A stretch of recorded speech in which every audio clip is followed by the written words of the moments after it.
علیکم ورحمۃ اللہ وبرکاتہ نحمدہ ونصلی علی رسولہ الکریم اما بعد فاعوذ باللہ من الشیطان الرجیم بسم اللہ الرحمن الرحیم رب اشرح لی صدری ویسر لی امری واحلل عقدۃ من لسانی یفقہوا قولی اللہم اشرح صدورنا للاسلام وزین اخلاقنا بالقرآن ونور قلوبنا بالقرآن اللہم صلی علی محمد وعلی آل محمد کما صلیت علی ابراہیم وعلی آل ابراہیم انک حمید مجید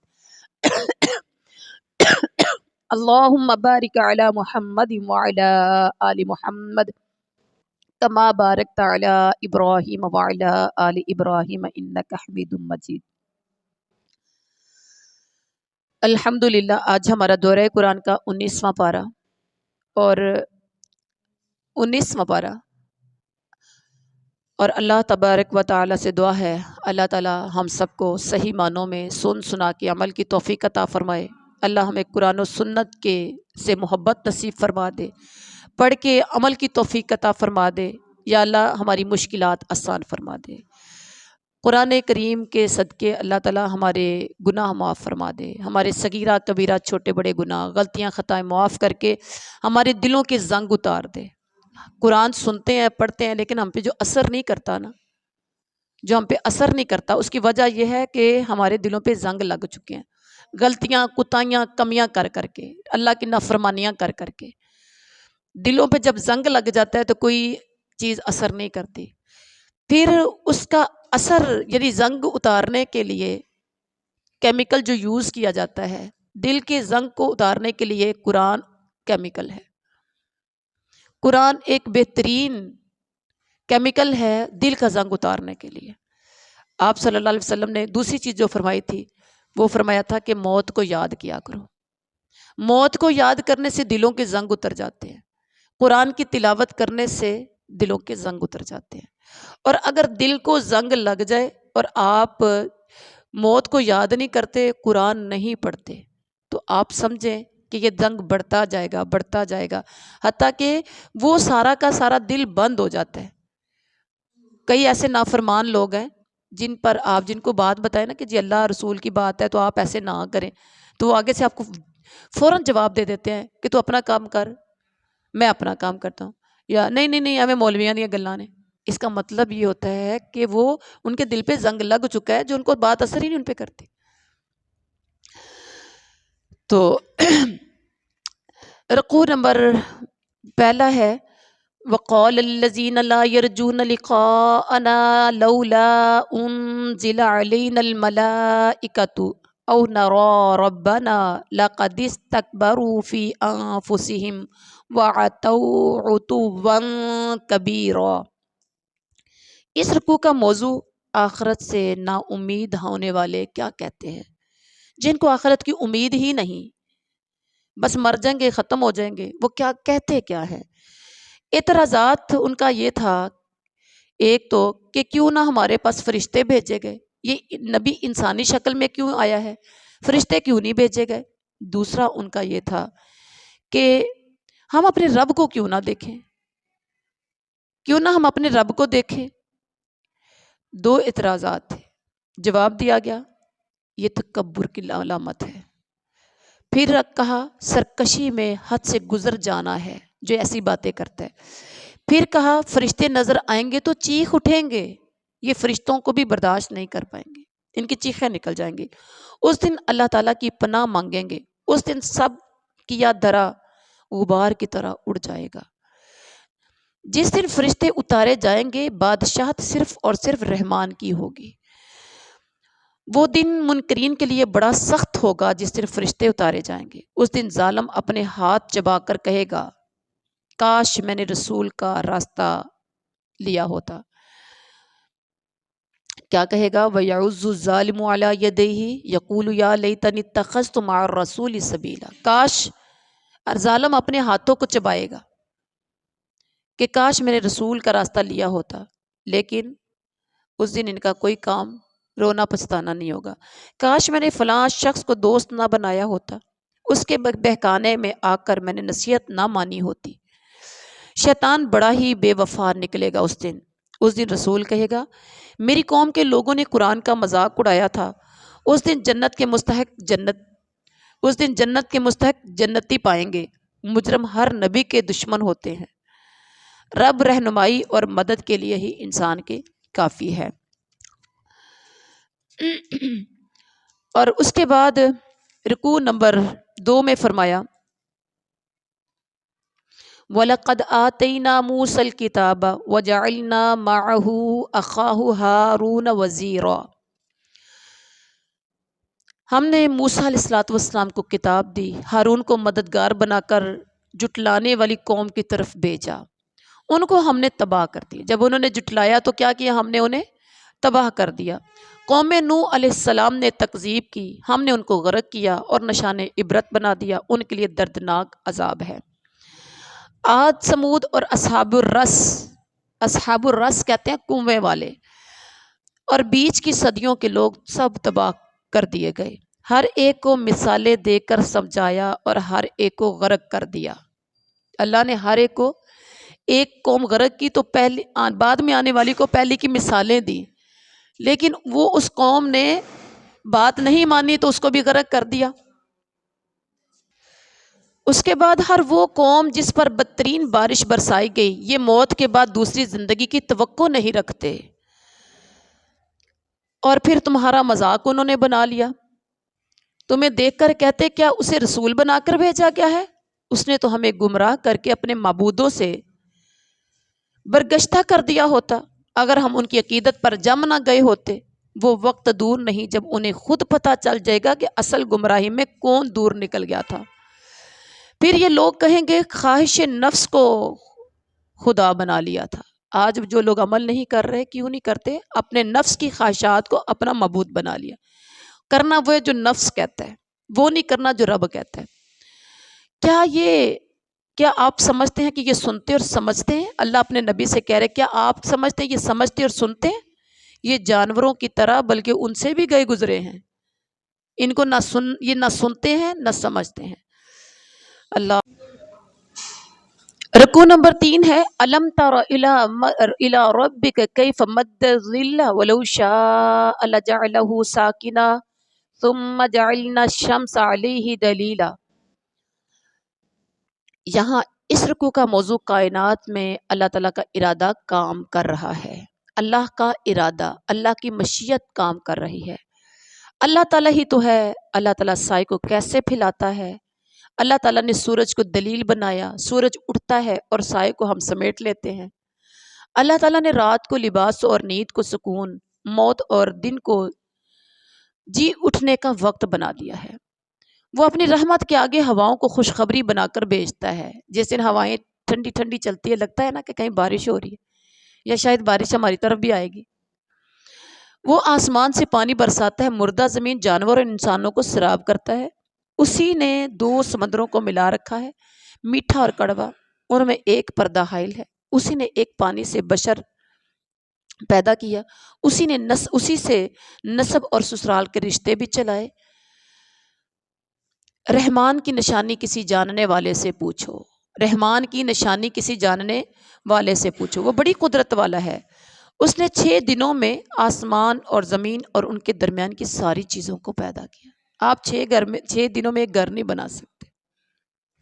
ایک فنکشن ہو تو آپ 6 دنوں میں ایک فنکشن کا ارینج نہیں کر سکتے۔ شادی کا فنکشن 3 4 مہینے پہلے ہی ڈیٹ فکس ہو جاتی ہے۔ ایک فنکشن ارینج نہیں کر سکتے آپ 5-6 دنوں میں۔ رب نے آسمان، زمین، پھر جو کچھ ان کے درمیان ہے 6 دنوں میں، وہ عرش پر جلوہ فرما ہے۔ سبحان اللہ۔ اللہ تعالیٰ کو چھوڑ کر ان کو پوج رہے ہیں جو نہ نفع دے سکتے ہیں نہ نقصان، اپنے رب کے مقابلے میں ہر باغی کے مددگار بنے ہوئے ہیں۔ اے نبی صلی اللہ علیہ وآلہ وسلم، تمہیں بشارت دینے والا اور ڈرانے والا بنا کر بھیجا گیا ہے۔ کہہ دو تم سے میں کوئی اجرت نہیں چاہتا، میری اجرت یہی ہے کہ جس کا جی چاہے اپنے رب کا راستہ اختیار کر لے، اس پر بھروسہ رکھو جو زندہ ہے، کبھی مرنے والا نہیں، اس کی حمد کے ساتھ تسبیح بیان کرو۔ پھر اس کے بعد دعوت پر رد عمل کا تذکرہ کیا کہ جب ان کو دعوت دی گئی تو ان کا رد عمل کیا تھا۔ ان سے کہا جاتا ہے رحمان کو سجدہ کرو، کہتے ہیں رحمان کیا ہوتا ہے؟ ان سے کہا جاتا ہے کہ رحمان کو سجدہ کرو، تو آگے سے کہتے ہیں رحمان کیا ہوتا ہے؟ یہ دعوت ان کی نفرت میں اضافہ کر دیتی ہے. جیسے جیسے ان کو رحمان کی دعوت دی جاتی ہے ان کے اندر نفرت بڑھتی جاتی ہے. اب اس کے بعد رکوع نمبر 4 میں فرمایا تبارک الذی جعل فی السماء بروجا وجعل فیہا سراجا وقمرا منیرا. رحمان کے بندوں کا تذکرہ کیا. رکوع نمبر 4 میں رحمان کے بندے کون ہوتے ہیں؟ زمین پر نرم چلتے ہیں. چال ان کی زمین پر نرم ہوتی ہے، جب چلتے ہیں تو دوسرے کو نہیں پتہ چل رہا ہوتا کہ کون جا رہا ہے. جاہل منہ کو آئیں، جاہل ان سے الجھنے لگیں تو کہتے ہیں تمہیں سلام ہو، سلام کر کے آگے نکل جاتے ہیں. ان کے ساتھ بحث و مباحثہ نہیں کرتے. اپنے رب کے حضور سجدے اور قیام میں راتیں گزارتے ہیں. جہنم کے عذاب سے بچنے کے لیے دعائیں کرتے ہیں. جو خرچ کرتے ہیں نہ تو فضول خرچی کرتے ہیں نہ بخل، بلکہ اعتدال پر قائم رہتے ہیں. اللہ تعالیٰ کے سوا کسی کو معبود نہیں پکارتے. اللہ تعالیٰ کی حرام کردہ جان کو ناحق ہلاک نہیں کرتے. زنا کے قریب نہیں جاتے. توبہ کر کے نیک عمل اختیار کرتے ہیں. جھوٹ کے گواہ نہیں بنتے. غور کریے، جھوٹ کے گواہ نہیں بنتے. لغو پر شریف آدمیوں کی طرح گزر جاتے ہیں. رب کی آیات سنائی جائیں. یہ 18ویں سپارے میں بھی کل ہم نے سنا تھا لغو باتیں کیا ہوتی، بیہودہ باتیں جن کا کوئی مقصد نہیں ہوتا. رب کی آیات سنائی جائے تو اندھے بہرے بن کر نہیں رہ جاتے. جو اپنی بیویوں اور اولاد سے آنکھوں کی ٹھنڈک چاہتے ہیں اور پرہیزگاروں کا ایمان بننے کی دعا کرتے ہیں. پرہیزگاروں کا امام بننے کی دعا کرتے ہیں. 14ویں خوبی ان کے اندر کیا ہے کہ وہ صبر کرتے ہیں. رحمان کے بندوں کا استقبال کیا ہوگا؟ آداب و تسلیمات سے اللہ کے ہاں ان کا استقبال ہوگا. یجزون الغرفۃ بما صبروا ویلقون فیہا تحیۃ و سلاما. سبحان اللہ. منزلیں بلند میں پہنچا دیے جائیں گے. جنت کے اونچے اونچے بالا خانوں میں انہیں پہنچایا جائے گا. ہمیشہ وہیں رہیں گے. خالدین فیہا، ہمیشہ وہیں رہیں گے. حسنت مستقرم و مقاما، یہ ٹھہرنے کی اور مقام کی جگہ بڑی زبردست، بڑی اچھی ہوگی. وہ بابرکت، بہت بابرکت ذات ہے جس نے آسمان میں برج بنائے، جس نے ایک چراغ روشن کیا، جس نے چمکتا سورج روشن کیا، جس نے رات اور دن کو ایک دوسرے کا ہم نشیں بنایا. ہر اس شخص کے لیے جو سبق لینا چاہے وہ شکر گزار بننا چاہے. اے نبی کہہ دو تم میرے رب کو تمہاری کیا حاجت پڑی ہے اگر تم اسے نہ پکارو. یعنی تم نہ پکارو گے تو رب کو کیا ضرورت پڑی ہے. اگر تم نے جھٹلایا ہے تو وہ سزا پاؤ گے، جان چھڑانی مشکل ہوگی اس دن. اور اگر مان لو گے تو پھر جنت کے بالا خانوں میں جاؤ گے. اس کے بعد رکوع نمبر 5 ہے سورۃ الشعراء. بسم اللہ الرحمن الرحیم. شروع اللہ کے نام سے جو بڑا مہربان نہایت رحم والا ہے. طاسین میم، حروف مقطعات ہے. تلک آیات الکتاب المبین، یہ آیتیں ظاہری کتاب کی ہیں. لعلک باخع نفسک الا یکونوا مؤمنین. موضوع اس رکوع کا کیا ہے؟ شاید تم غم میں اپنی جان کھو دو گے. کس کو کہا جا رہا ہے؟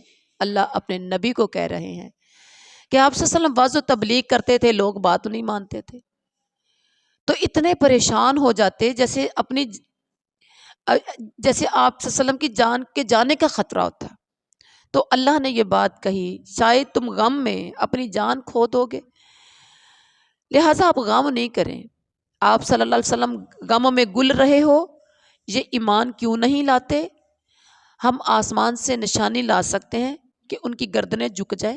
یہ رحمان کی نصیحت سے تو منہ موڑتے ہیں، ان قریب انہیں مذاق اڑانے کی حقیقت معلوم ہو جائے گی. کیا انہوں نے نظر نہیں ڈالی؟ اللہ تعالیٰ کیا کہتے ہیں؟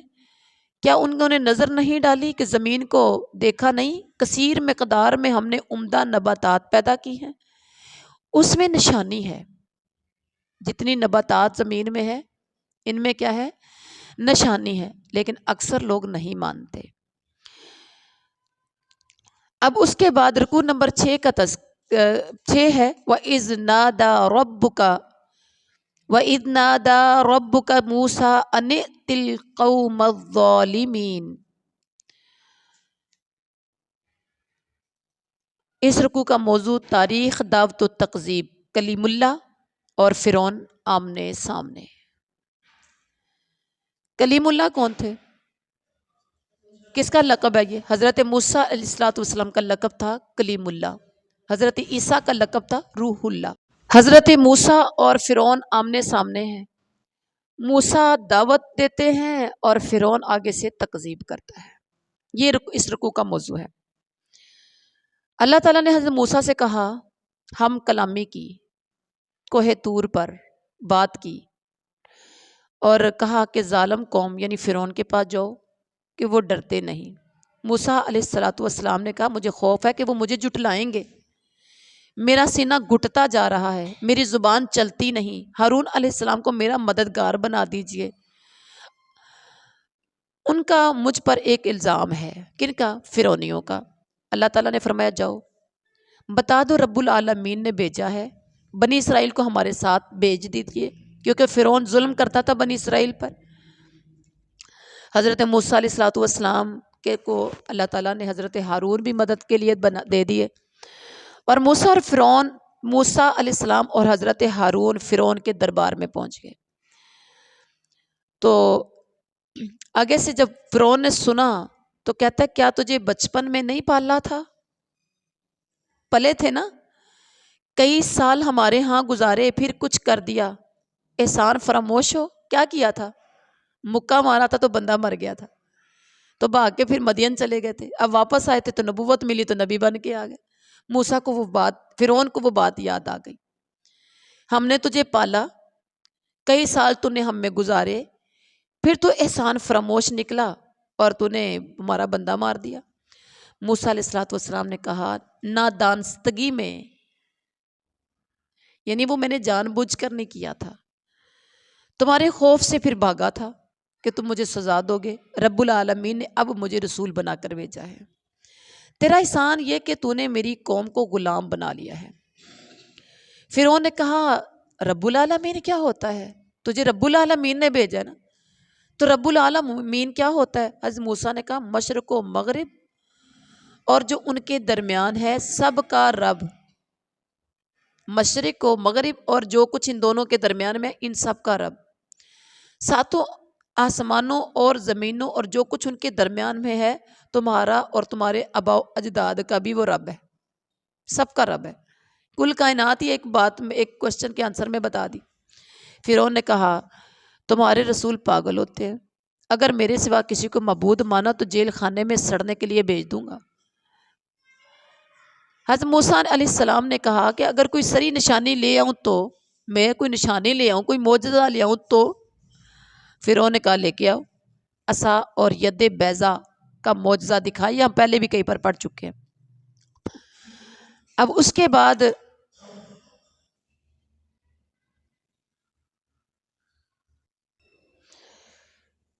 قال للملأ حوله ان هذا لساحر علیم، یہاں پر حضرت موسیٰ علیہ السلام جادوگروں کے مقابلے میں جب آئے، انہیں بھی دعوت دی تو وہاں تکذیب بھی ہوئی۔ فرعون کا سرداروں سے مشورہ، فرعون نے کہا یہ جادوگر ہے، تمہیں ملک سے نکالنا چاہتا ہے، تم کیا حکم کرتے ہو؟ انہوں نے کہا، سرداروں نے کہا اسے اور اس کے بھائی کو روک لیجئے، شہروں میں ہر کارے بھیج دیں، ماہر جادوگر لے کر آئیں، اور جادوگروں سے پھر قرارداد ہوئی، جادوگر مقررہ وقت پر اکٹھے کیے گئے، لوگ اکٹھے کر لیے گئے کہ شاید جادوگروں کے دین پر رہ جائیں۔ جادوگروں نے میدان میں آتے ہی پوچھا انعام تو ملے گا نا، انعام تو ملے گا نا؟ فرعون نے کہا ہاں، تمہیں مقربین کی لڑائی میں شامل کیا جائے گا، تم میرے بڑے قریبی بن جاؤ گے۔ اچھا، جادوگر میدان میں مقابلے میں پہنچے، رسیاں اور لاٹھیاں پھینکتے ہوئے بولے فرعون کے اقبال سے۔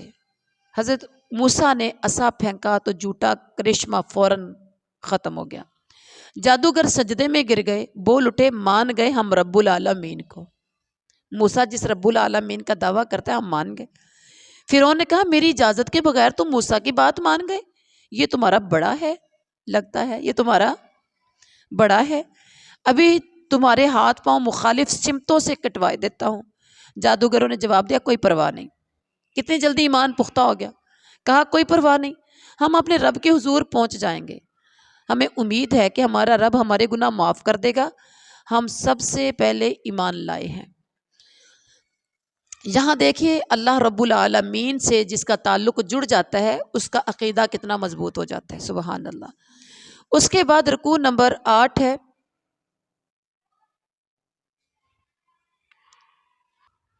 وَأَوْحَيْنَا إِلَى مُوسَىٰ أَنْ أَسْرِ بِعِبَادِي إِنَّكُمْ مُتَّبَعُونَ۔ حضرت موسیٰ علیہ الصلوۃ والسلام کو خروج کی اجازت کب ملی؟ وہی بھیجی کہ راتوں رات میرے بندوں کو لے کر نکل جاؤ۔ فرعون نے شہروں میں نقیب بھیج دیے، فرعون کے ساتھیوں کو ان کے باغوں اور بہترین قیام گاہوں سے نکال لیا گیا۔ جہاں جہاں فرعون کے ساتھی تھے، گھروں سے، باغوں سے، محلوں سے، قلعوں سے، ہر جگہ سے یہ سارے کے سارے نکلے۔ اور اصل میں یہ بھی اللہ کا حکم تھا کہ سارے کافری ایک جگہ پہ اکٹھے کرنے تھے۔ فرعون نے پیچھا کیا، صبح ہوتے ہی تعاقب شروع کر دیا۔ رات کو موسیٰ لے کر نکلے اپنے بنی اسرائیلیوں کو۔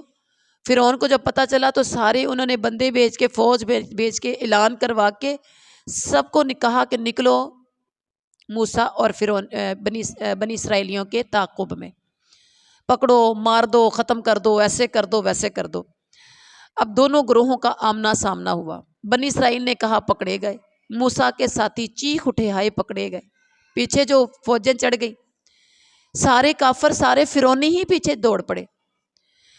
اب اس میں سارا کفر ایک ہی وقت میں برباد کیا گیا تھا، اس میں سردار بھی، فرعون بھی، ان کے مرد بھی، ان کی عورتیں بھی، کافر ان کے بچے بھی، یعنی جتنے لوگ کفر پر تھے اے ٹو زی سارے کے سارے پیچھے بھاگے۔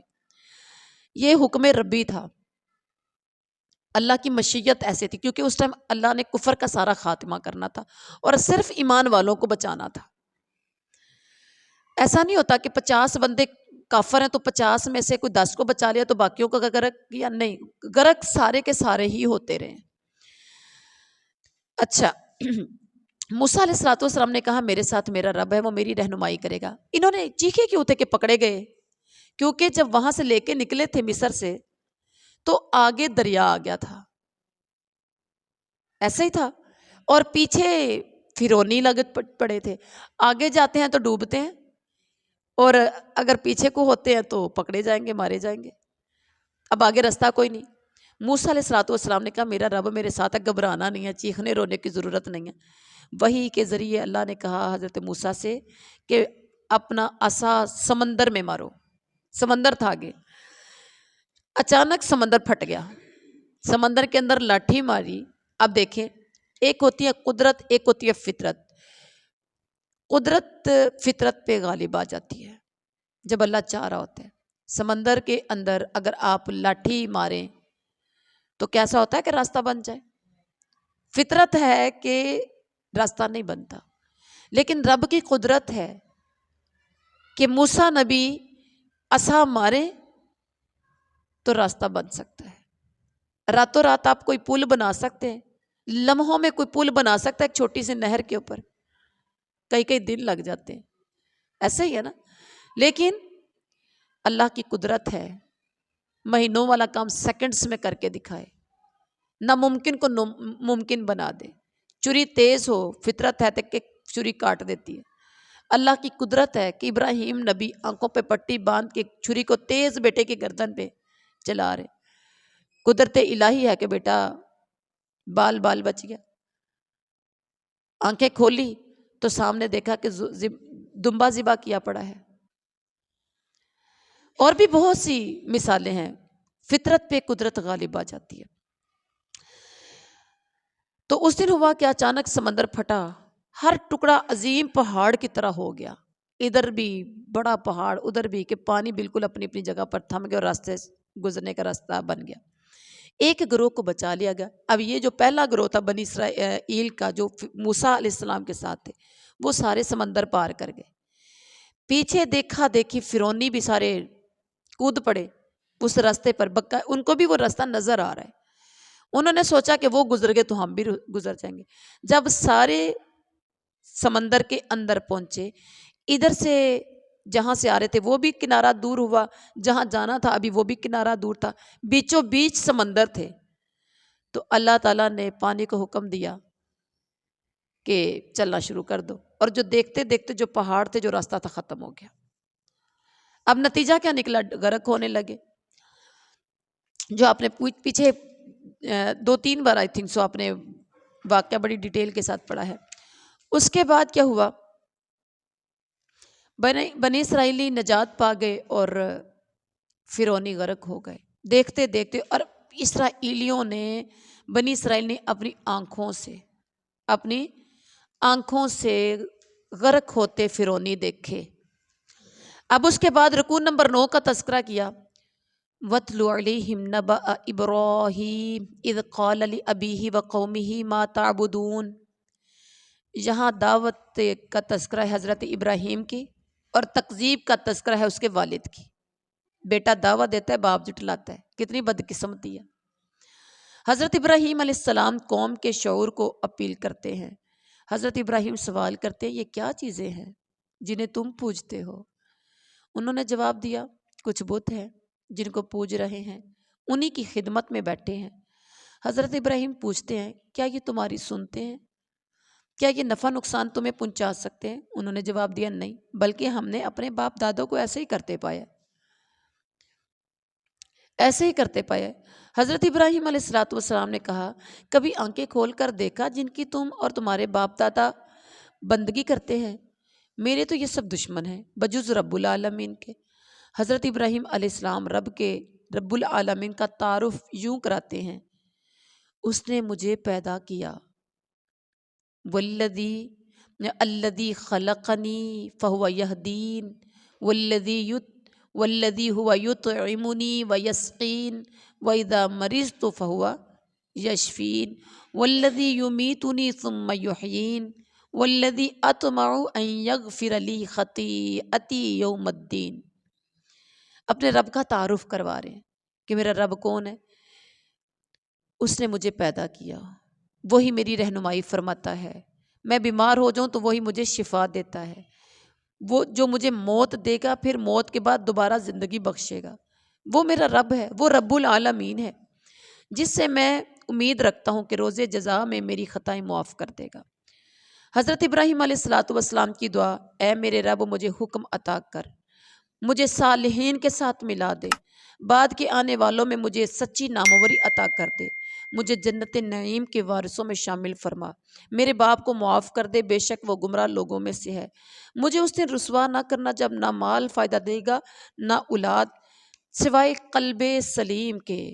پھر اس کے بعد قیامت کا تذکرہ، قیامت کے دن کا نقشہ کھینچا، جنت پرہیزگاروں کے قریب لائی جائے گی، دوزخ بہکے ہوئے لوگوں کے سامنے کھول دی جائے گی، اس دن پوچھا جائے گا، کہاں ہے وہ معبود آج وہ اپنی یا تمہاری مدد کر سکتے ہیں؟ معبود ابلیس کے لشکر اور سب اوپر تلے جہنم میں دھکیل دیے جائیں گے، سب آپس میں جھگڑیں گے کہ سری گمراہی میں تھے ہم جب تمہیں رب العالمین کا درجہ دے رہے تھے، وہ مجرم لوگ تھے جنہوں نے ہمیں اس گمراہی میں ڈالا، اب ہمارا نہ کوئی سفارشی ہے نہ جگری دوست ہے، کاش ہمیں ایک بار پھر موقع دیا جائے، اس میں ایک نشانی ہے مگر اکثر لوگ ایمان لانے والے نہیں۔ حقیقت یہ ہے کہ تیرا رب زبردست بھی ہے اور رحیم بھی ہے۔ اس کے بعد رکوع نمبر 10 ہے، کذبت قوم نوح المرسلین اذ قال لهم اخوهم نوح الا تتقون۔ یہاں نوح علیہ السلام کی دعوت ہے اور قوم کی تکذیب کا تذکرہ ہے۔ حضرت نوح علیہ السلام نے دعوت دی، کیا تم ڈرتے نہیں ہو؟ میں تمہارے لیے ایک امانت دار رسول ہوں، تم اللہ سے ڈرو، میری اطاعت کرو، میں اس کام پر تم سے اجر نہیں مانگتا، میرا اجر تو رب العالمین کے پاس ہے۔ قوم نے کہا، تجھے کیسے مان لیں، تیرے پیروکار تو رذیل لوگ ہیں، یعنی کہ بڑے کمی کمین لوگ تیرے، مطلب جو حسبی نسبی جو بہت کمزور ہیں۔ حضرت نوح علیہ السلام نے کہا، میں ان کے بارے میں کیا جانوں، مجھے ان کے حسب نسب سے کیا لینا دینا، ان کا عمل ان کے رب کے ذمے ہے، کاش تم شعور سے کام لو، میرا کام یہ نہیں ہے کہ ایمان والوں کو میں دھتکاروں۔ قوم نے کہا اگر تم باز نہ آئے تو دھتکارے ہوئے لوگوں میں شامل ہو جاؤ گے۔ نوح علیہ الصلوۃ والسلام نے دعا کی، قال رب ان قومی کذبون فافتح بینی و بینہم فتحا ونجنی ومن معی من المؤمنین فانجیناہ ومن معہ فی الفلک المشحون ثم اغرقنا بعد الباقین۔ نوح علیہ الصلوۃ والسلام نے کہا، اے میرے رب، میری قوم نے مجھے جھٹلا دیا، میرے اور ان کے درمیان فیصلہ کر دے، مومنوں کو نجات دے۔ حضرت نوح علیہ الصلوۃ والسلام کی دعا کو قبول کر لیا گیا۔ حضرت نوح اور ان کے ساتھیوں کو بری ہوئی کشتی میں بچا لیا گیا۔ قوم نوح نے رسولوں کو جھٹلایا، باقی لوگ غرق کر دیے گئے۔ یہ واقعہ نشانی ہے، اس نشانی کو اکثر لوگ نہیں مانتے۔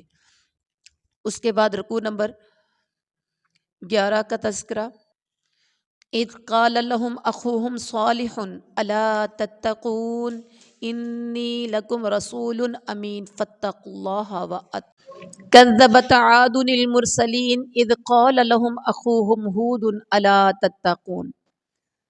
حضرت ہود علیہ الصلوۃ والسلام کی دعوت اور ان کی قوم کا آگے سے تکذیب کرنا۔ کیا تم ڈرتے نہیں ہو؟ میں تمہارے لیے ایک امانت دار رسول ہوں، تم اللہ سے ڈرو اور میری اطاعت کرو، میں اس کام پر تم سے اجر نہیں مانگتا، میرا اجر تو رب العالمین کے پاس ہے۔ تم لا حاصل یادگار عمارتیں کیوں بناتے ہو؟ ایسی عمارتیں لا حاصل جن کا کوئی فائدہ نہیں۔ تم کسی پر جبار بن کر ہاتھ کیوں ڈالتے ہو؟ کسی پر ظلم و زیادتیاں کیوں کرتے ہو؟ ڈرو اس سے جس نے تمہیں جانور، اولادیں، باغ اور چشمے دیے ہیں۔ مجھے تمہارے حق میں ایک بڑے ہولناک دن کے عذاب کا خوف ہے۔ قوم نے کہا نصیحت کرو یا نہ کرو، ہمارے لیے یکساں ہے، ہم عذاب میں مبتلا کرنے والے نہیں۔ حضرت ہود علیہ السلام جھٹلائے گئے اور قوم تباہ کر دی گئی۔ اس نشانی کو اکثر لوگ نہیں ماننے والے۔ اجر تو رب العالمین دینے والا ہے۔ اللہ تعالیٰ نے دنیا کی ہر چیز عطا کی ہے، وہ رب زبردست بھی ہے اور رحیم بھی ہے۔ اس کے بعد ہے رکوع نمبر 12، اذ قال لهم اخوهم صالح الا تتقون انی لکم رسول امین فاتقوا اللہ واطیعون۔ حضرت صالح علیہ الصلوۃ والسلام کی دعوت ہے اور ان کی قوم کی تکذیب کا تذکرہ۔ حضرت صالح علیہ السلام کہتے ہیں کہ تم ڈرتے نہیں ہو، میں تمہارے لیے امانت دار رسول ہوں، تم اللہ سے ڈرو اور میری اطاعت کرو، میں تم سے اجر کا طلبگار نہیں، میرا اجر تو رب العالمین کے پاس ہے۔ جو نبی آ رہا ہے وہ بار بار یہی کہہ رہا ہے کہ میرا اجر رب کے پاس ہے۔ کیا تم ان سب چیزوں کے درمیان اطمینان سے رہنے دیے جاؤ گے؟ بے لگام لوگوں کی طرح کی اطاعت نہ کرو، بے لگام لوگوں کی اطاعت نہ کرو جو زمین میں فساد برپا کرتے ہیں اور کوئی اصلاح نہیں کرتے۔ انہوں نے کہا تو ایک سحر زدہ آدمی ہے، ہم جیسے ایک انسان کے سوا تم کچھ نہیں ہو۔ نشانی کا مطالبہ کر دیا۔ قوم نے کہا کہ سچے ہو تو نشانی کو لے کر آؤ۔ حضرت صالح علیہ السلام نے کہا یہ اونٹنی ہے، ایک دن تم اور ایک دن یہ پانی پی لے گی چشمے کا، اونٹے کو ہرگز نہ چھیڑنا ورنہ برے دن کا عذاب آ جائے گا۔ قوم نے ان کے پاؤں کاٹ ڈالے اور یہ پچھتاتے رہ گئے۔ عذاب نے ادھر سے آ لیا۔ نشانیوں کو سارے لوگ ماننے والے نہیں، اور اللہ تعالیٰ جو ہے فرمایا کہ اللہ زبردست بھی ہے اور اللہ رحیم بھی ہے۔ کذبت قوم لوط المرسلین اذ قال لهم اخوهم لوط الا تتقون۔ یہ رکوع نمبر 13 میں حضرت لوط علیہ الصلوۃ والسلام کی دعوت اور قوم کا رد عمل کا تذکرہ ہے کہ حضرت لوط کہتے ہیں کہ تم ڈرتے نہیں، میں تمہارے لیے ایک امانت دار رسول ہوں، تم اللہ سے ڈرو، میری اطاعت کرو، میں اس کام پر تم سے کوئی مزدوری نہیں مانگتا، میرا اجر تو رب العالمین کے پاس ہے۔ کیا تم دنیا کی مخلوق میں مردوں کے پاس جاتے ہو اور بیویوں کو چھوڑ دیتے ہو؟ قوم نے کہا اے لوط علیہ السلام، تو باز نہ آیا تو ہماری بستی سے نکالے گئے لوگوں میں شامل ہو جاؤ گے، یعنی ہم تمہیں اپنی بستی سے نکال دیں گے۔ حضرت لوط علیہ الصلوۃ والسلام نے کہا تمہارے کرتوتوں پر جو لوگ اڑ رہے ہیں میں ان میں شامل ہوں، جنہیں یہ برا کام پسند نہیں ہے میں تو ان میں شامل ہوں۔ حضرت لوط نے دعا کی اے میرے پروردگار، مجھے اور میرے اہل و عیال کو ان کی بدکاریوں سے نجات دے دے۔ دعا قبول ہو گئی۔ اللہ تعالیٰ نے سب اہل و عیال بچا لیے سوائے حضرت لوط کی بیوی کے۔ قوم لوط نے رسولوں کو جھٹلایا تو اللہ نے انہیں بھی تباہ و برباد کر کے رکھ دیا۔ اللہ تعالیٰ نے ان پر بری بارش برسا دی اور سب لوگ تباہ کر دیے گئے۔ نشانی اس میں ہے، اکثر لوگ مانتے نہیں ہیں۔ اب اس کے بعد رکوع نمبر 14 ہے، کذبت اصحاب الایکۃ المرسلین اذ قال لهم شعیب الا تتقون۔ حضرت شعیب علیہ الصلاۃ والسلام کی دعوت اور ان کی قوم کا رد عمل کا تذکرہ۔ حضرت شعیب علیہ الصلاۃ والسلام نے اپنی قوم کے لوگوں سے کہا، کیا تم ڈرتے نہیں؟ میں تمہاری طرف امانت دار رسول ہوں، تم اللہ سے ڈرو، میری اطاعت کرو۔ میں اس کام پر تم سے کوئی مزدوری نہیں مانگتا، میرا اجر تو رب العالمین کے پاس ہے۔ اب کام کیا تھا؟ پیمانے ٹھیک بھرو، صحیح ترازو سے تولو، لوگوں کو ان کی چیزوں میں گھاٹا نہ دو، جو چیز جتنی دینی ہے پوری پوری دینی ہے، زمین میں فساد نہ پھیلاؤ، کیونکہ کم چیزیں دینے سے زمین میں فساد پھیلتا ہے۔ اس خدا کا خوف کھو جس نے تمہیں پچھلی نسلوں سے پیدا کیا۔ قوم نے جواب دیا، تم سحر زدہ آدمی ہو، تم کچھ نہیں ہو ہمارے بس، ہمارے جیسے انسان ہو، ہم تجھے جھوٹا سمجھتے ہیں، اگر تم سچے ہو تو عذاب کا کوئی ٹکڑا گرا دو۔ اصحاب الایکہ نے جھٹلا دیا، آخر کار چھتری والے دن کا عذاب آ گیا۔ اور اللہ تعالیٰ کہتے ہیں اس میں نشانی ہے مگر اکثر لوگ نہیں جانتے۔ اور اس کے بعد تذکرہ کیا، وَإِنَّهُ لَتَنزِيلُ رَبِّ الْعَالَمِينَ نَزَلَ بِهِ الرُّوحُ الْأَمِينُ۔ رکوع نمبر 15 میں فرمایا قرآن رب العالمین کی طرف سے نازل شدہ ہے۔ ہٹ درمی کی وجہ سے یہ فصیح عربی بولنے والے اجمی پر نازل ہوتا تب ہی یہ مانتے، مجرموں کے دلوں سے گزرتا ہے، ایمان نہیں لاتے جب تک کہ عذاب علیم نہ دیکھ لیں۔ کتاب مبین کو لے کر شیاطین نہیں اترتے، شیاطین اس کتاب کی سماعت سے دور کر دیے گئے ہیں۔ یہ عذاب مانگتے ہیں، یہ لوگ عذاب کے لیے جلدی میں جا رہے ہیں۔ عذاب آ گیا تو ان کا سامان زیست کس کام آئے گا؟ سب ان کا سامان ختم ہو جائے گا۔ کسی بستی کو تباہ کرنے سے پہلے نصیحت کرنے والے بھیجے گئے، نبی صلی اللہ علیہ وسلم کو ہدایات دی گئیں کہ اللہ تعالیٰ کے سوا کسی کو معبود نہ پکارو، اپنے قریب ترین رشتہ داروں کو ڈراؤ، ایمان والوں کے ساتھ تواضع کے ساتھ پیش آؤ، اگر نافرمانی کرے تو کہہ دو میں بری الذمہ ہوں، توکل کرو، اللہ زبردست اور رحیم ہے۔ اور پھر بتایا کہ شیاطین کس پر اترتے ہیں؟ جیل ساز پر۔ کس پر اترتے ہیں؟ وہ جو جال ساز ہوتا ہے اس پر شیطان اترتے ہیں، بدکار لوگوں پر شیطان اترتے ہیں، سنی سنائی باتوں پر سرگوشیاں کرتے ہیں ان کے پیچھے۔ اور پھر شعراء کا، سورت کا نام تھا سورۃ الشعراء، تو شعراء کا تذکرہ کیا کہ فرمایا شعراء جو ہیں ان کے پیچھے بہکے ہوئے لوگ چلتے ہیں، ہر وادی میں بھٹکتے ہوں، ایسی باتیں کہتے ہیں جو کرتے نہیں۔ کبھی شاعروں کی شاعری سنی ہے؟ ایسی باتیں کہتے ہیں جو کرتے نہیں، سوائے ان لوگوں کے جو ایمان لا کر نیک عمل کرتے ہیں اور صرف برائی کا بدلہ لے سکتے ہیں۔ پھر نشانیوں کے ساتھ انہوں نے برتاؤ کیا کیا؟ نشانیاں آئیں تو انہوں نے جادوگر قرار دے دیا، ظلم اور غرور کے راستے نشانیوں کا انکار کر دیا، ان کے دل قائل ہو چکے تھے۔ دیکھو مفسدوں کا یعنی فساد کرنے والوں کا انجام کیا ہوا۔ مکی صورتوں میں 3 طرح کے مسائل ہیں، توحید، رسالت، قیامت۔ تو اب ہماری سورۃ النمل سٹارٹ ہو گئی جو کہ یہ بھی مکی صورت ہے۔ بسم اللہ الرحمن الرحیم، شروع اللہ کے نام سے جو بڑا مہربان نہایت رحم والا ہے۔ طاسین تلک آیات القرآن و کتاب مبین ھدی و بشریٰ للمؤمنین۔ حضرت داؤد علیہ الصلاۃ والسلام اور حضرت سلیمان علیہ السلام لاؤ لشکر سمیت موضوع ہے اس رکوع کا، رکوع نمبر 17 کا، جو کہ نمل کا پہلا رکوع ہے۔ حروف مقطعات ہے، یہ قرآن کی آیات ہے اور ظاہری کتاب کی آیات ہے۔ یہ ہدایت اور خوشخبری ہے ایمان والوں کے لیے۔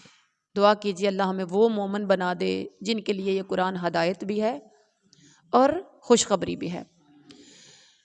اور پھر جو نماز قائم کرتے ہیں، زکوٰۃ ادا کرتے ہیں، ان کے لیے بھی یہ ہدایت اور خوشخبری ہے۔ اللہ ہمیں پکے سچے نمازی بنا دے اور پھر جو آخرت پر یقین رکھتے ہیں ان کے لیے بھی ہدایت اور خوشخبری ہے۔ اس کے بعد تذکرہ کیا حضرت موسیٰ علیہ الصلاۃ والسلام کا۔ حضرت موسیٰ کا تذکرہ ہم لوگ پڑھ چکے ہیں کافی حد تک، کہ ان کو فرعون کی طرف بھیجا۔ یہ مدین سے جب لے کے نکلے تھے اپنی مسز کو حضرت شعیب کی خدمت کر کے، تو یہ واقعہ آپ نے سن لیا۔ راستے میں اللہ تعالیٰ نے روک لیا، جب انہوں نے روشنی محسوس کی تو اللہ یہ بیوی سے کہنے لگے میں ذرا وہ روشنی سامنے نظر آ رہی، کوئی آگ کا انگارہ لے آؤں، کوئی راستہ معلوم کر لیں۔ تو اللہ تعالیٰ نے کہا کہ تو وادی مقدس میں ہے، اور وہاں اللہ تعالیٰ ان سے بات کی۔ پھر وہاں یہاں 2 معجزے دیے تھے، نشانیاں دی تھی، ید بیضا اور عصا۔ اور یہاں اس سے اگلے رکوع میں، یعنی رکوع نمبر 17 ہے، 17 رکوع نمبر ہے، وَلَقَدْ آتَيْنَا دَاوُودَ وَسُلَيْمَانَ عِلْمًا وَقَالَ الْحَمْدُ لِلَّهِ الَّذِي فَضَّلَنَا عَلَى كَثِيرٍ مِّنْ عِبَادِهِ الْمُؤْمِنِينَ۔ حضرت داؤد علیہ الصلاۃ والسلام اور حضرت سلیمان کے لشکر کا، یعنی لاؤ لشکر سمیت تذکرہ کیسے کیا۔ حضرت داؤد اور حضرت سلیمان دونوں جو تھے اللہ کے پیغمبر تھے، اللہ تعالیٰ نے انہیں علم عطا کیا، انہوں نے شکر ادا کیا۔ داؤد علیہ السلام کے وارث حضرت سلیمان ہوئے۔ داؤد بیٹے تھے اور داؤد باپ تھے اور سلیمان بیٹے تھے۔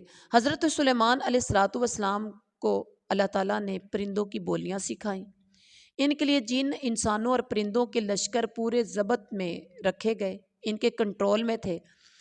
چونٹیوں کی وادی میں چونٹیوں کی آواز سمجھ کر حضرت سلیمان مسکرائے۔ چونٹی نے کہا اپنی بلوں میں گھس جاؤ۔ چونٹی نے کیا کہا؟ اپنی قالت نملۃ یا ایھا النمل ادخلوا مساکنکم، اپنی مساکن میں، اپنی بلوں میں گھس جاؤ۔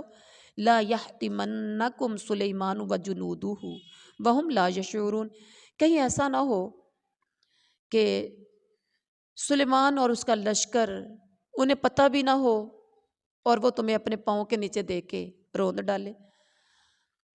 فتبسم ضاحکا من قولہا، چونٹی کی بات سن کر حضرت سلیمان مسکرا پڑے اور دعا کر دی فوراً، ربی اوزعنی ان اشکر نعمتک التی انعمت علی وعلی والدی وان اعمل صالحا ترضاہ وادخلنی برحمتک فی عبادک الصالحین۔ دعا کیا کی؟ اے میرے رب مجھے قابو میں رکھ کہ میں تیرے احسان کا شکر ادا کروں۔ کون سا احسان تھا؟ پرندوں کی بولیاں سکھا دی تھی، چونٹی کی بولی سنوا دی تھی۔ تو نے مجھ پر اور میرے والدین پر جو احسان کیا، اور میں ایسا نیک کام کروں جو تجھے پسند آ جائے، اپنی رحمت سے مجھے صالحین میں جگہ دینا۔ حضرت سلیمان نے لشکر کا جائزہ ایک دن لیا بیٹھے بیٹھے، ہدہد کو نہ پایا، غصے میں آ گئے، کہنے لگے آج میں سخت سزا دوں گا۔ ہدہد کو جب آیا تو اسے پتہ چل گیا کہ آج سلیمان علیہ السلام نے یہ بات کہی ہے۔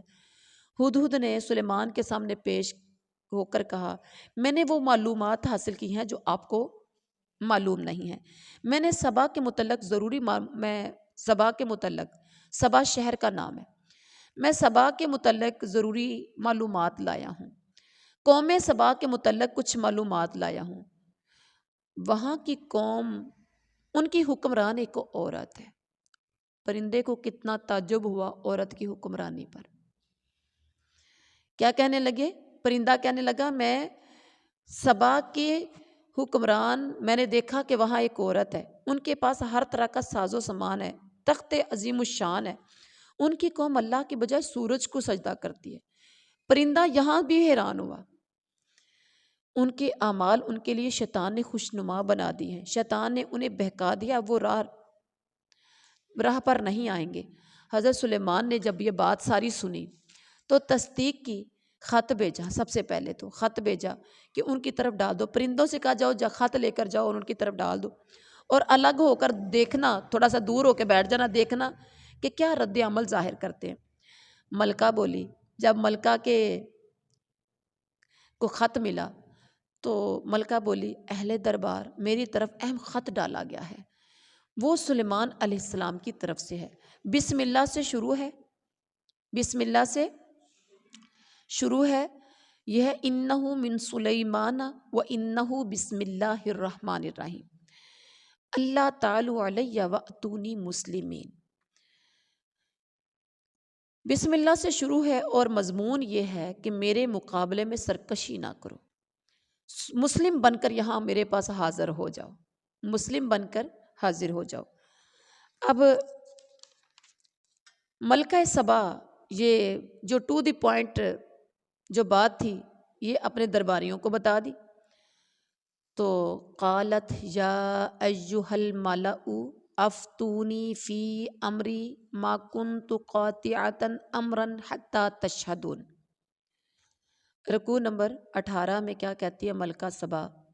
مشاورت کرتی ہے، سارے سرداروں کو اکٹھا کرتی ہے، کہتی ہے تمہارے مشورے کے بغیر تو میں کوئی فیصلہ نہیں کرتی، مجھے مشورہ دو میں کیا کروں۔ سلیمان علیہ السلام نے تو یہ خط بھیجا ہے۔ سرداروں نے کہا لڑنے والے لوگ ہیں، آگے فیصلہ پھر بھی آپ کے ہاتھ میں ہے، ہم لڑنے والے قوم ہیں، لڑنے کے لیے کہیں گے تو تیار ہیں ہم، لیکن فیصلہ آپ کا ہوگا۔ ملکہ نے کہا، ایک بڑی سیانی ملکہ تھی، کہنے لگی بادشاہ جب کسی قوم میں گھس آتے ہیں نا، بادشاہ جب کسی آفس میں رکھیے، بادشاہ جب کسی قوم میں گھس آتے ہیں تو عزت والوں کو ذلیل کر دیتے ہیں۔ میں ان کی طرف ہدہد بھیجتی ہوں، دیکھتے ہیں کیا جواب آتا ہے۔ سفیر حضرت سلیمان کے دربار میں پہنچا۔ سفیر جب حضرت سلیمان کے پاس پہنچتا ہے تو انہوں نے کہا تم مال سے میری مدد کرنا چاہتے ہو؟ گفٹ بھیجے، بڑے قیمتی قیمتی تحفے تحائف بھیجے سلیمان کے دربار میں۔ اب جب تحفے تحائف دیکھے تو حضرت سلیمان نے آگے سے کیا کہا، نبی لالچی نہیں ہوتا، کہنے لگے تم مال سے میری مدد کرنا چاہتے ہو، مطلب کیا کہ تم مجھے گفٹ تحفے تحائف دے کے تو میرا منہ بند کرنا چاہتے ہو؟ جو خدا نے مجھے دیا ہے بہت دیا ہے، تمہارا ہدیہ، تمہارا تحفہ تمہیں مبارک ہو۔ آج کل بڑے بڑے وزراء، وکلاء، ججز، بڑے بڑے سیاسی، ان کو فیصلوں کے لیے لوگ اپنی جانب فیصلہ کروانے کے لیے ان کو ایسے رشوتیں بھیجتے ہیں ان کے منہ بند کرانے کے لیے، اور ہزاروں نہیں لاکھوں کی تعداد میں بڑے بڑے مہنگے مہنگے تحفے تحائف بھیجتے ہیں۔ کوئی گاڑیاں دے دیتا ہے، نئی 0 میٹر گاڑی نکلوائی تو چابی کسی وزیر کے ہاتھ میں تھما دی، صاحب یہ آپ کی ہے۔ پھر کسی دن آتے ہیں ہاتھ میں، یعنی کسی دن پھر آتے ہیں کوئی سفارش لے آتے ہیں، جناب، کیونکہ منہ تو پہلے ہی بند کر دیا تھا، اب اس نے بولنا کیا، جناب ایک کام ہے تو جناب ہی کر سکتے ہیں تو یہ کر دیں۔ اب جناب کے منہ میں تو پہلے گوڑا چکا ہوتا ہے، دند تو کھلنے نہیں، منہ لا دیتا ہے کہ ٹھیک ہے کوشش کرنے ہیں، ایسا ہوتا ہے۔ اچھا، اب حضرت سلیمان کو یہ تحفے تحائف ملے، انہوں نے منہ میں نہیں ڈالے، گڑ نہیں ڈالا، انہوں نے رکھے نہیں، کہا لے جاؤ، نکل جاؤ یہاں سے لے کر، مجھے میرے رب نے بہت کچھ دیا ہے۔ حضرت سلیمان اپنے دربار میں بیٹھتے ہیں، ہاں، اور کہنے لگے ہم ایسے لشکر لائیں گے، نکل جاؤ یہاں سے تحفے تحائف لے کر، ہم ایسے لشکر لائیں گے جن کا مقابلہ تم نہیں کر سکو گے، ذلت کے ساتھ پھر تمہیں وہاں سے نکالیں گے۔ حضرت سلیمان علیہ السلام اپنے دربار میں کیا کہتے ہیں، اب وہ تحفے تحائف واپس بھیجتی ہے، کون ملکہ کا تخت میرے پاس لاتا ہے؟ جنوں میں سے ایک نے کہا آپ کے اٹھنے سے پہلے لا دوں گا، آپ کے یہاں اٹھنے سے، یہ محفل ختم ہونے سے پہلے پہلے میں لا دوں گا۔ صاحب علم نے کہا یہ تو بڑی دیر کی بات ہے، بڑی دور کی بات ہے، پلک جھپکنے سے پہلے میں لا دوں گا۔ حضرت سلیمان علیہ السلام، یہ ادھر سے ملکہ بلقیس چل پڑی تھی، ادھر سے چل پڑی تو سلیمان نے، آخر اس نے، وہ ایک انسان تھی، آتے آتے ٹائم لگنا تھا، تو حضرت سلیمان علیہ السلام کہہ رہے ہیں کہ اب اس کا تخت اس کی غیر موجودگی میں کون یہاں لائے گا، کیونکہ جنات حضرت سلیمان کے تابع تھے۔ اب حضرت سلیمان علیہ السلام تخت دیکھ کر پکار اٹھے، میرے رب کا فضل ہے تاکہ وہ مجھے آزمائے، میں شکر ادا کرتا ہوں یا کفر نعمت بنتا ہوں، یعنی نعمت کی ناشکری کرتا ہوں۔ حضرت سلیمان نے کہا جو شکر کرے اس کے اپنے لیے مفید ہے، اس کو فائدہ پہنچے گا، جو ناشکری کرے گا تو میرا رب بے نیاز ہے۔ باتیں کیوں کر رہے ہیں؟ کیونکہ پلک جھپکنے میں تخت ان کے سامنے آ چکا تھا۔ پتہ چلا کہ جب جب آپ کو اللہ کوئی خوشی دیتا ہے نا، آپ کو شکر ادا کرنا چاہیے۔ جو چیز بھی ملتی ہے نا، آپ اس پہ شکر ادا کریں۔ الحمدللہ، چھوٹی ہے بڑی ہے، ہر چیز پہ اللہ کا شکر ادا کریں۔ اچھا، اب جب تخت لایا گیا تو کہنے لگے قال نکروها عرشها ننظر اتہدی ام تکون من الذین لا یہتدون۔ اس کے آنے سے پہلے نا اس کے عرش کو بدل دو، چینجنگ کر دو، توڑ پھوڑ کر کے کچھ چیزیں دوبارہ کچھ ایڈ کر دو، کچھ کم کر دو، کچھ زیادہ کر دو، تخت کو بدل دو۔ تو دیکھتے ہیں ننظر اتہدی، مطلب دیکھنا یہ تھا کہ وہ سمجھدار بھی ہے کہ بے وقوف عورت ہے۔ اتہدی ام تکون من الذین لا یہتدون، کیا وہ دیکھ کے پہچانتی بھی ہے کہ پہچانتی نہیں ہے؟ فلما جاءت قیل اہکذا عرشکی، وہ تو چلی تھی تو عرش چھوڑ کے چلی تھی، تخت چھوڑ کے چلی تھی۔ جب وہ آئی تو کہا گیا کیا یہی تیرا تخت ہے، یا کیا ایسا ہی تیرا تخت ہے؟ قالت کأنہ ہوا، بڑی سمجھدار تھی تو وہاں سے لے نکلی تھی نا، کیونکہ اسے پتہ چل گیا تھا کہ بادشاہ جو ہوگا، اگر کوئی بادشاہ ہوگا تو وہ تحفے تحائف لے لے گا، اگر کوئی سچا ہوگا نا، نبی ہوگا تو وہ تحفے تحائف نہیں لے گا۔ تحفے تحائف واپس گئے تو اس کو سمجھ آ گئی تھی کہ یہ کوئی لالچی شخص نہیں ہے، خود ہی چل پڑی تھی، ورنہ وہ بربادی کرنے کے لیے نکل آئے گا، لاؤ لشکر سمیت حملہ کر دے گا۔ اب ہوا تخت دیکھ کر کیا کہتی ہے، جب پوچھا گیا کہ یہ تیرا تخت ہے یا ایسا ہی ہے، تو کہتی ہے بالکل ایسا ہی میرے، یہ تو وہی ہے۔ اللہ اکبر۔ اور ملکہ سبا کو ایمان لانے سے ان معبودوں کی پرستش نے روکا تھا، بلکہ ملکہ سبا محل میں داخل ہوئی تو اور بھی کچھ دیکھا۔ پائنچے اٹھا لیے، شلوار اونچی کر لی، کہا گیا پانی نہیں ہے، شیشے کا فرش ہے۔ اس نے سمجھا اس کے آنے سے پہلے سلیمان نبی نے جو فرش بچھایا وہ شیشے کا بچھا دیا، کہ یہ پہچانتی ہے کہ نہیں۔ اب جب انٹر ہونے لگی اس نے دیکھا کہ پانی ہے، یہاں سے گزر کے اب آگے جانا ہے، اس نے دیکھ کے تو پانچے اٹھا لیے۔ تو کہا گیا کہ پانچے اٹھانے کی ضرورت نہیں ہے، یہ شیشے کا فرش ہے۔ اصل میں اس کو، کیونکہ وہ بھی تو ایک حکمران تھی، ایک بادشاہ تھی، بہت کچھ اس کے پاس تھا، اب اس کو کتنا متاثر کرنا تھا ان چیزوں سے۔ ملکہ پکار اٹھی، اے میرے رب، میں نے اپنے نفس پر ظلم کیا، میں نے رب العالمین کی اطاعت قبول کر لی ہے۔ وہاں پر ہی وہ ایمان لے آئے۔ رکوع نمبر 18۔ قالت یا ایہا الملأ افتونی فی امری ما کنت قاطعۃ امرا حتی تشہدون۔ اس رکوع کا موضوع ملکہ سبا اور حضرت سلیمان علیہ السلام ہے۔ ملکہ سبا کی اپنے سرداروں سے مشاورت شروع ہو گئی۔ ملکہ نے سرداروں سے کہا کہ تمہارے مشورے کے بغیر میں فیصلہ کوئی نہیں کرتی، آپ مجھے مشورہ دیجئے مجھے کیا کرنا ہے۔ سرداروں نے کہا کہ لڑنے والے لوگ ہیں ہم، آگے فیصلہ آپ کے ہاتھ میں ہے، آپ جو کہیں گی ہم تیار ہیں۔ ملکہ نے کہا بادشاہ جب کسی قوم میں گھس آتے ہیں تو عزت والوں کو ذلیل کرتے ہیں، میں ان کی طرف ہدیہ بھیجتی ہوں، دیکھتے ہیں کیا جواب آتا ہے۔ تو ملکہ نے سفیر بھیجا حضرت سلیمان کے دربار میں تحفے تحائف دے کر۔ سفیر جب حضرت سلیمان علیہ السلام کے پاس پہنچتے ہیں تو انہوں نے کہا تحفے تحائف کو دیکھ کر سلیمان کہنے لگے تم مال سے میری مدد کرنا چاہتے ہو، یعنی یہ رشوت دے کر، یہ مال دے کر تم میری مدد کرنا چاہتے ہو؟ جو اللہ تعالیٰ نے مجھے دیا بہت ہے، تمہارا ہدیہ تم کو مبارک ہو، اپنے ہدیے اٹھاؤ اور نکل جاؤ، مجھے ہدیوں کی ضرورت نہیں ہے، ہم ایسے لشکر لائیں گے جن کا مقابلہ تم نہ کر سکو گے، اور ذلت کے ساتھ ہم تمہارے ملک سے تمہیں نکال دیں گے۔ حضرت سلیمان علیہ السلام اپنے دربار میں کہنے لگے، جب ادھر سے ملکہ بلقیس اپنے وزراء کے ساتھ نکلی حضرت سلیمان کی طرف۔ تو حضرت سلیمان کہنے لگے کہ ملکہ کا تخت میرے پاس کون لائے گا؟ جنوں میں سے ایک نے کہا کہ آپ کے اٹھنے سے پہلے میں لا دوں گا۔ ایک صاحب علم نے کہا یہ تو بہت دیر لگ جائے گی، پلک جھپکنے سے پہلے میں لا دیتا ہوں۔ اور حضرت سلیمان علیہ السلام کی معرفت دیکھیے، تخت دیکھ کر پکار اٹھے میرے رب کا فضل ہے تاکہ وہ مجھے آزمائے۔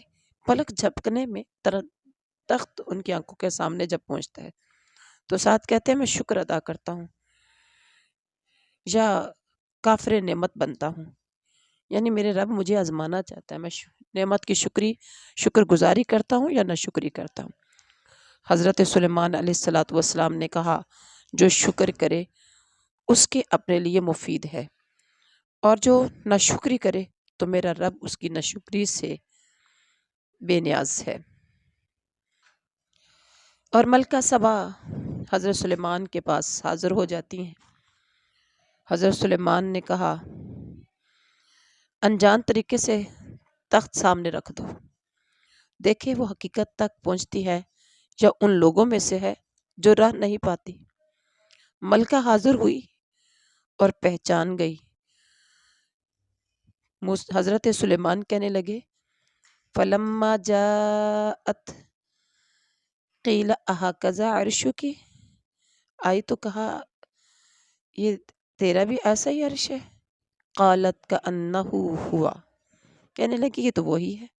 وَأُوتِينَا الْعِلْمَ مِنْ قَبْلِهَا وَكُنَّا مُسْلِمِينَ، اور ہم نے سر اطاعت جھکا دیا ہے، ہم نے سر تسلیم میں خم کر دیا۔ ملکہ سبا کو ایمان لانے سے ان معبودوں کی پرستش نے روکا تھا۔ ملکہ سبا محل میں داخل ہوئی تو پانچے اٹھا لیے، کہا گیا کہ یہ پانی نہیں شیشے کا فرش ہے۔ ملکہ پکار اٹھی اے میرے رب میں نے اپنے نفس پر ظلم کیا۔ قالت رب انی ظلمت نفسی واسلمت مع سلیمان للہ رب العالمین۔ سبحان اللہ، اے میرے رب میں نے اپنے نفس پر ظلم کیا، میں رب العالمین کی اطاعت میں نے قبول کر لی۔ اس رکوع سے ہم نے سیکھا کہ ہم نے اللہ تعالیٰ کا اطاعت گزار بندہ بننا ہے۔ اور اس کے بعد رکوع نمبر 19 میں فرمایا وَلَقَدْ أَرْسَلْنَا إِلَىٰ ثَمُودَ أَخَاهُمْ صَالِحًا أَنِ اعْبُدُوا اللَّهَ فَإِذَا هُمْ فَرِيقَانِ يَخْتَصِمُونَ۔ قوم سمود، حضرت صالح علیہ السلام کو بھیجا قوم سمود کی طرف کہ اللہ کی بندگی کریں، لیکن وہ دو گروہ بن گئے۔ حضرت صالح نے کہا بھلائی سے پہلے برائی کے لیے جلدی کیوں مچاتے ہو؟ اللہ تعالیٰ سے مغفرت کیوں طلب نہیں کرتے؟ شاید کہ تم پر رحم کیا جائے۔ قوم نے جواب دیا تم بدشگونی کا نشان ہو۔ حضرت صالح نے کہا بدشگونی تو اللہ کے پاس ہے۔ اس شہر میں 9 جتھے دار تھے جو اصلاح کا کام نہیں کرتے تھے، فساد پھیلایا کرتے تھے۔ انہوں نے آپس میں معاہدہ کیا کہ شب خون مار کر اس کے ولی سے کہہ دیں گے ہم موجود نہیں تھے۔ اللہ تعالیٰ نے انہوں نے پلاننگ کی تو اللہ تعالیٰ نے ان کی اس پلاننگ کو کس طرح سے فیل کیا کہ انہیں ہلاک کر دیا۔ ان کے گھر خالی پڑے ہیں ان کے ظلم کی وجہ سے۔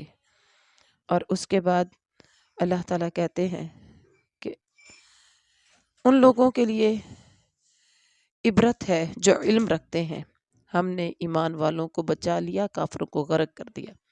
پھر اس کے بعد حضرت لوط علیہ السلام کی قوم کا تذکرہ۔ وَلُوطًا إِذْ قَالَ لِقَوْمِهِ أَتَأْتُونَ الْفَاحِشَةَ وَأَنْتُمْ تُبْصِرُونَ۔ حضرت لوط نے کہا تم آنکھوں دیکھے بدکاری کرتے ہو، تم عورتوں کو چھوڑ کر مردوں کے پاس اپنی شہوت کے لیے جاتے ہو۔ قوم نے کہا لوط کو نکال دو اور اس کے گھر والوں کو، یہ بڑے پاک باز بنے پھرتے ہیں۔ اللہ تعالیٰ نے لوط علیہ السلام اور ان کے گھر والوں کو بچا لیا، ان کی بیوی پیچھے رہ گئی ہلاک ہونے والوں میں۔ ایک ایسی برسات ان پر برسائی گئی جو بہت بری برسات تھی۔ اور اس کے بعد قل الحمد للہ وسلام علی عبادہ الذین اصطفیٰ اللہ خیر اما یشرکون۔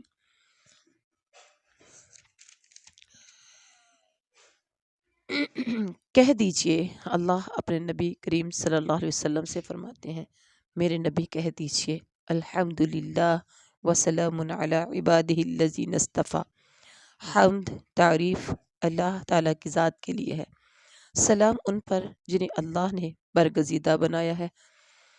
اللہ تعالیٰ بہتر ہے یا وہ جنہیں یہ معبود بنا رہے ہیں؟ یقیناً اللہ بہتر ہے۔ تو ہمیں ہر کام کے بعد الحمدللہ کہنے کی عادت ڈالنی ہے، اللہ کا شکر ادا کرنا ہے۔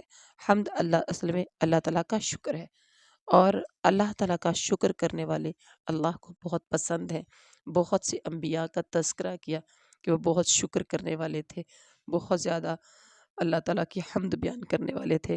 تو یہ تھا آج کا ہمارا 19ویں پارہ دورہ قرآن۔ سبحان ربک رب العزت عما یصفون وسلام علی المرسلین والحمد للہ رب العالمین۔